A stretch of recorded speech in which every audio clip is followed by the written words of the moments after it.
Ang mabuting balita ng Panginoon, ayon kay San Marcos.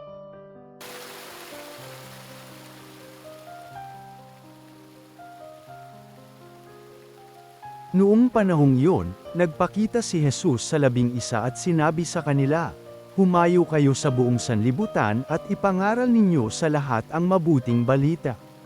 Ang sumasampalataya at mabunyagan ay maliligtas, ngunit ang hindi sumampalataya ay parurusahan." Ang mga sumasampalataya ay magtataglay ng ganitong tanda ng kapangyarihan.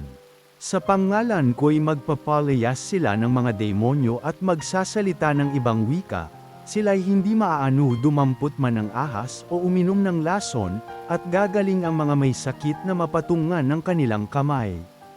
Pagkatapos magsalita sa kanila, ang Panginoong Hesus ay iniakyat sa langit at lumaklok sa kanan ng Diyos. Humayo nga ang mga alagad at nangaral sa lahat ng dako. Tinulungan sila ng Panginoon sa gawain ito.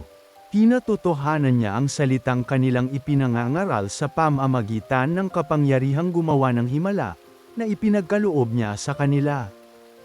Ang mabuting balita ng Panginoon.